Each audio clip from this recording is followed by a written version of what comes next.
All right, long ball number 2 here on this Wednesday. The MLS cash market is heating up.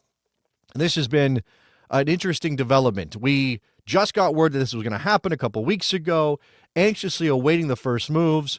Right away, people started talking about Luciano Acosta, who wasn't happy in Cincinnati and may not be a Cincinnati player for much longer, with some news out that he may be going to Argentina. But then you have Evander as well, and there was all this thought, Evander of the Portland Timbers, all this thought that the cash market was going to lead to big player movement. And it has led to moves. I'm not sure I would call them massive, but the numbers are interesting, right? Because they're sort of setting this market within Major League Soccer.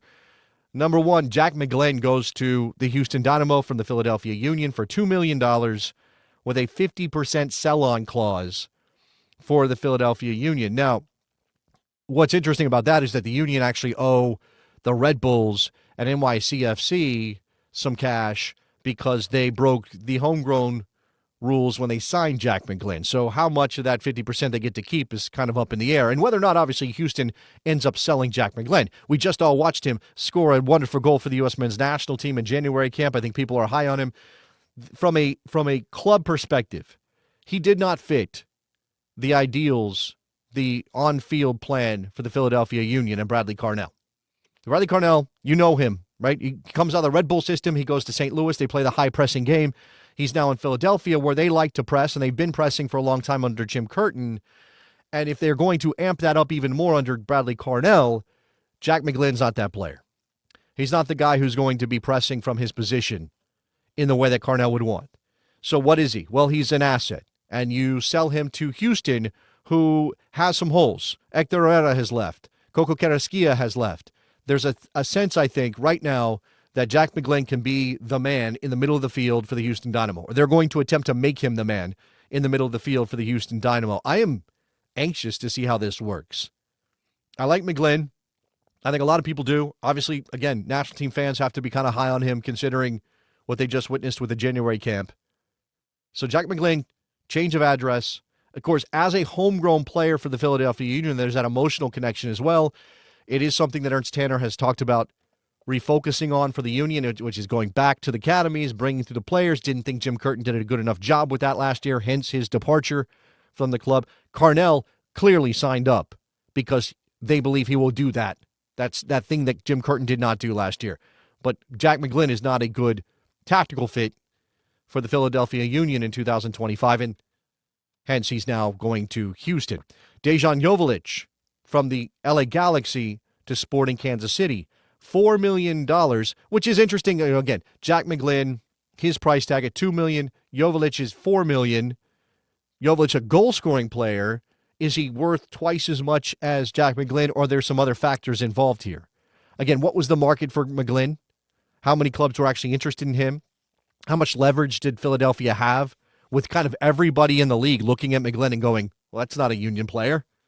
He's not going to fit what Bradley Carnell wants in 2025. So, you can maybe lowball the Union a little bit, or it may be that sell-on clause, which, again, the Union don't have a ton of leverage because they owe money on Jack McGlynn's signing.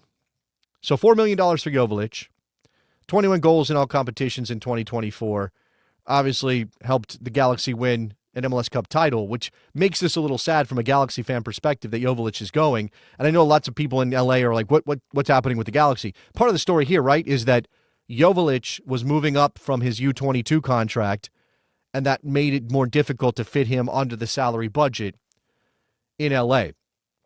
This is a statement from Sporting, who, has sort of been declining. They sold Alan Pulido. They decided that experiment was over and done with. They sold Alan Pulido to Chivas. They bring in Dejan Joveljic. I know there's also some discussion about whether or not they need Jovelic when they have Willie Agada. Is there a way to play those two guys together? Is Jovelic an actual upgrade over Agada? I definitely think those are questions worth asking.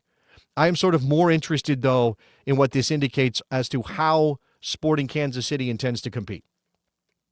Because they did take a couple swings in terms of signings, Pulido being the biggest one of them, and none of that has really panned out. Now, they're not going to be a big spending club. They just don't have the money. right? That's not a deep-pocketed ownership group. They're occupying a pretty small market by MLS standards. And so what does that mean? And actually, when we get into later Sportico's valuations on Major League Soccer clubs, that might give us a little bit of an insight as to, where Sporting sort of ranks and what kind of moves they can make. Now, they are paying $4 million in actual cash. I mean, this is the fascinating part of this. We've never seen this before. We're still kind of adjusting to this idea that a team can say, we want that player. We don't have any GAM. We don't have any TAM. We don't have any whatever.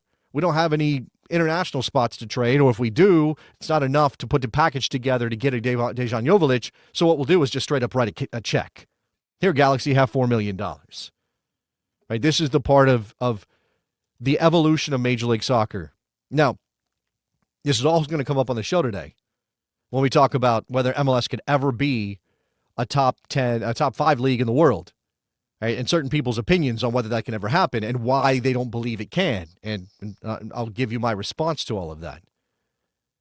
Right? The Major League Soccer has chosen to use training wheels for a long time. And maybe you could argue the training wheels are off, but the league's still not moving very fast.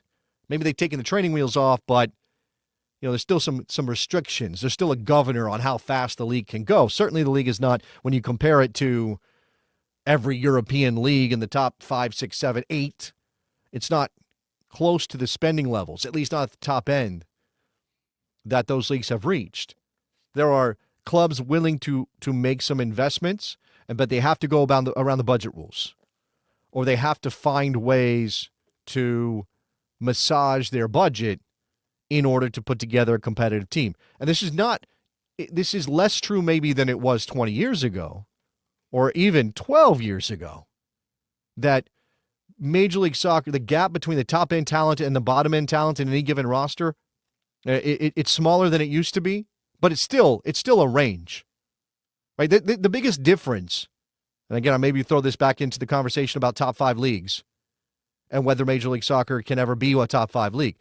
The major difference between the leagues you watch on television on Paramount Plus or NBC or whatever on a given Saturday or Sunday during the European season is that the gap between the best players on any given team, especially in the Premier League, Bundesliga, La Liga, especially the top end, the gap between the best players and the worst players is a lot smaller than it is in Major League Soccer. Right? And that stretch of ability, talent, experience makes it a chaotic league, makes MLS chaotic. Right? And again, there are reasonable opinions on how competitive it makes the league. My man Mike Thomas, top to bottom, MLS the most competitive league in the world. It might be true, right? But for a lot of people, the quality is a problem. Now, again, if Major League Soccer wants to stand by its budget-minded approach to spending, well, then this is the knock-on effect. This is just how it's going to be. But the MLS cash market has added a wrinkle that I'm very intrigued